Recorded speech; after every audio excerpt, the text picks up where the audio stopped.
Nós gravamos ontem à tarde uma matéria com Pedro Brum Santos, que já falou no bloco anterior, mas prossegue conversando conosco sobre a Revolução Farroupilha, 20 de setembro, as capitais farroupilhas e os reflexos disso na nossa sociedade. Prosseguimos então com Pedro Brum Santos. Voltamos à nossa edição do seu programa Variedades com a presença de Pedro Brum Santos, nosso convidado na manhã desse dia 20 para falarmos sobre a questão da Revolução Farroupilha. No bloco anterior ele nos trouxe sucintamente um pouco da história, né, dos dias, das datas que marcaram o início, o meio e o final deste evento, destacando aí a questão das capitais farroupilhas, tema que ele palestrou aos estudantes aqui do Tupã-Ciretã também e que já repercutiu bastante aqui em nosso meio. E eu pedi para o Pedrinho permanecer um pouco aí no intervalo para a gente conversar um pouquinho também sobre os reflexos disso e desse evento, dessa atividade toda na sociedade e na formação do gaúcho. Pedro, muitas vezes as pessoas de fora do Rio Grande nos questionam, mas vocês comemoram uma data como uma questão cívica, com muita honra, com muito orgulho, mas o Rio Grande não permaneceu como país, voltou a ser parte do Império, não foi um derrotado? E essa pergunta eu transfiro para você. Os gaúchos devemos ter orgulho daquele período por ser um período importante e os reflexos dele, nós fomos derrotados ou não? Eu acho que se nós olharmos assim pela frieza da história, nós somos derrotados, porque de fato não houve uma vitória bélica, não é? Digamos assim, essa ideia da independência e da própria proclamação da República, ela não perdura. E até moralmente as tropas elas saem em baixa, não é? Se a gente considerar assim o pós-45, depois da guerra, não houve assim um sentimento de ufanismo em relação à participação dos farroupilhas, e até havia críticas assim na literatura especializada, nos jornais da época e tudo mais. Mas foi uma vitória política, por outro lado, porque os republicanos conseguiram escolher o presidente da província, ficou o próprio Barão de Caxias na época, não é? Depois Duque de Caxias. Houve uma anistia geral para todos os farrapos. Aqueles que quiseram permanecer nas tropas imperiais, inclusive, eles puderam serem aceitos, não é? E passaram aos postos de militares do próprio Exército Brasileiro. Então, nesse sentido, esse acordo foi benéfico àqueles que no campo de batalha foram derrotados. A outra questão é que me parece a Revolução Farroupilha, ela carreou uma espécie de sentimento que vinha assim de uma demarcação de fronteira que foi muito hostil aqui nesta região. A começar lá pelas guerras guaraníticas, do tempo da expulsão dos jesuítas espanhóis e dos guaranis, depois as negociações entre Portugal e Espanha para a anexação desta parte aqui do território onde fica o Rio Grande do Sul à coroa portuguesa.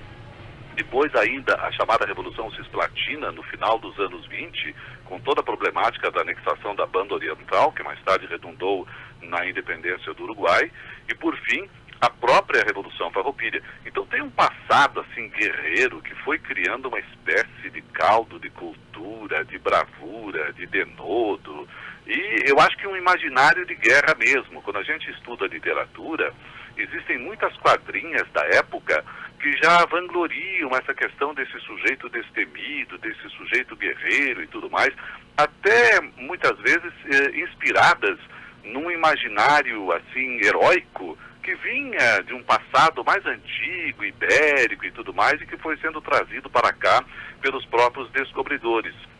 Então, isso aí, com o tempo, foi carreando essa ideia um pouco lendária da Revolução Farroupilha. Então, a gente não tem como ficar apenas mirado na questão histórica, friamente na questão histórica. Escapa disso.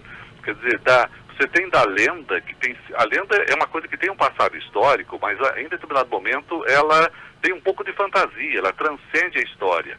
Associado a ela ainda tem uma questão do mito, assim, de uma coisa em que você acredita, coloca fé, entroniza, compra e vende aquilo como seu.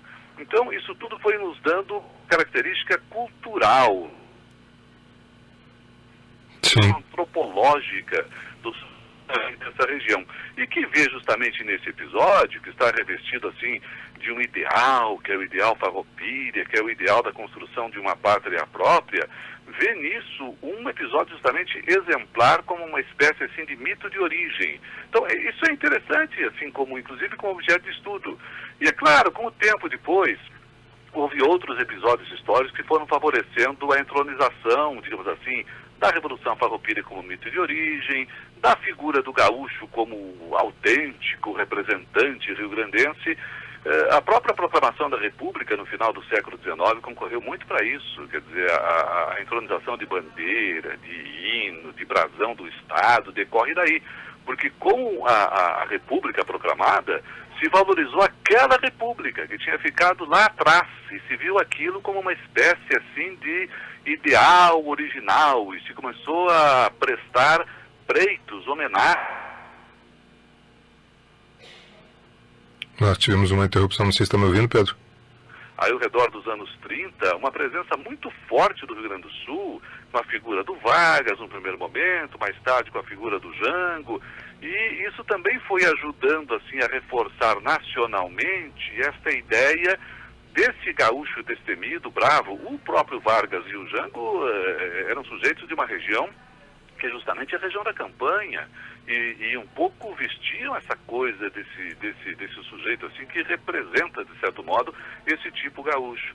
Então, esses fatores todos somados vão nos dando assim justamente isso que é mais do que, digamos assim, um objeto de conhecimento, mas isso que é algo da nossa vivência, nós incorporamos isso.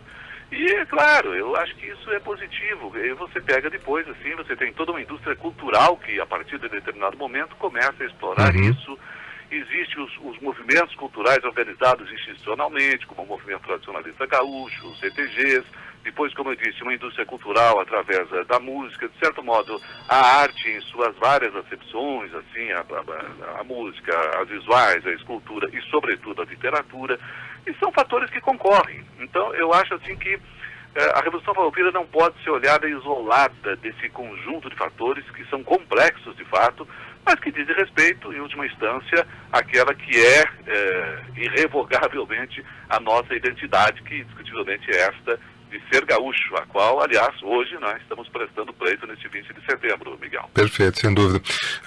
Esse ano, inclusive, o tema da Semana Farroupilha é o Paixão Cortes, que faz parte de um grupo de jovens que, lá há tempos atrás, fundaram as bases do atual MTG.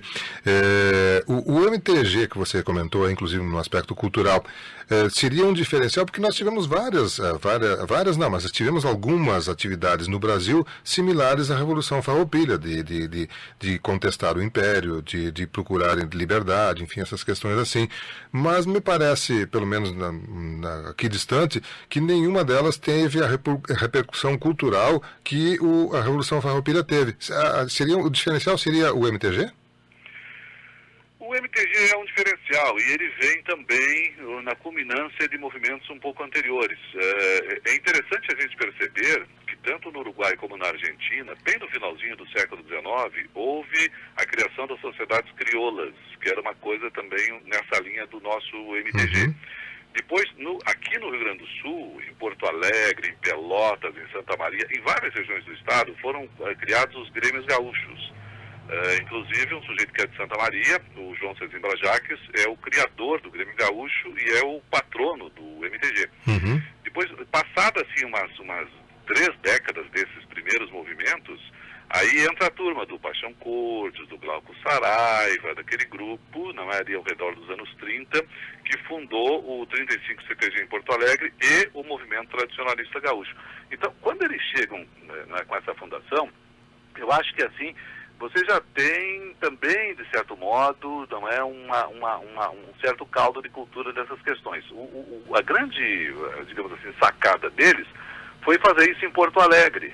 E naquele momento, talvez assim, quisesse até se distinguir pela sua urbanidade, pelo distanciamento da figura do gaúcho, vista como uma figura rude e tudo mais, desse tipo de vestimenta, e eles chegaram na contramão disso, valorizando isso, valorizando a vestimenta, valorizando o linguajar, valorizando as danças típicas, e foi interessante isso, porque acabou dando uma grande integração. Você hoje não tem mais essa distinção, com o tempo isso foi morrendo, entre, digamos assim, o urbano e o rural. Essas coisas, de algum modo, elas acabaram se integrando, e esse é o grande sucesso do CTG.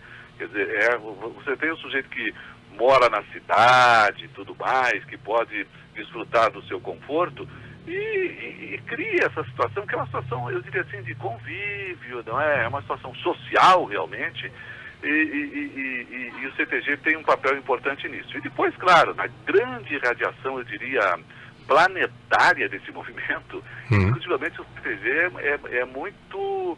tem um papel muito preponderante, né? Porque o tipo de organização, que é a organização de clube social, com determinados número de regras, mas sobretudo essa coisa de um culto, que é o culto às vestes, o culto às danças, o culto da própria, digamos assim, da própria história que o CTG cultiva, eu acho que ajuda nesse sentido de agregar muitas pessoas que, por interesse genuíno, um pouco por curiosidade, um pouco por parentesco, um pouco por amizade, também se acha ali naquele espaço, que é um espaço que recria essa situação, assim, desta herança comum, não é?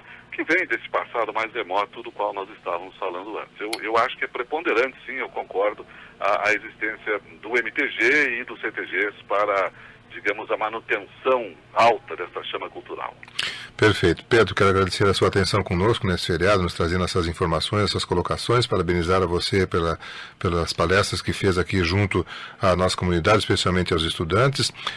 A nossa mensagem da Semana Farroupilha continua rodando na autoria e na voz do Pedro, e ele gentilmente fez isso, doou isso à Rádio Tupã e à comunidade Tupã-Seretã que estamos ouvindo. E hoje, atendendo o nosso pedido, nos trouxe um pouco mais de informações e de reflexões sobre esse dia, que é um feriado, é um dia que o Rio Grande para, né?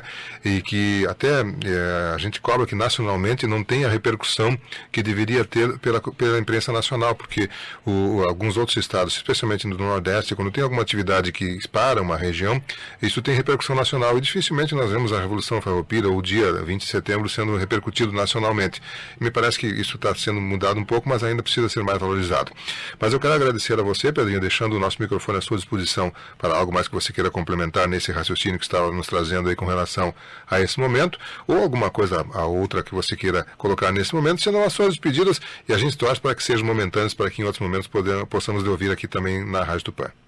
Tá bem, não. Quero desejar, assim, um bom dia, um bom feriado aí para os meus conterrâneos de Tupã-Seretã. Um abraço a você, Miguel, parabéns pelo seu esforço aí, seu, da Dona Amélia, da direção da nossa querida Rádio Tupã, os colegas aí do microfone, da técnica, enfim, o pessoal que não é da retaguarda também, que trabalha na rádio.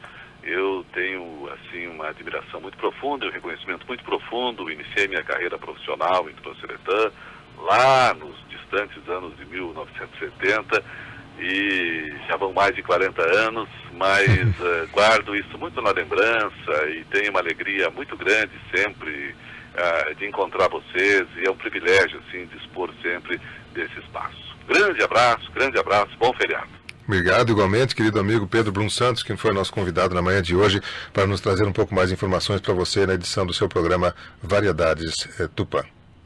Bem, aí nós tivemos a entrevista que eu gravei na tarde de ontem com o Pedro, né, com relação à Revolução Farroupilha, esse período histórico, também os temas que ele palestrou aqui em Tupã-Seretã, as capitais farroupilhas, nos falando um pouquinho também da sua visão com relação a esse importante momento que aconteceu na história gaúcha e os seus reflexos até o dia de hoje.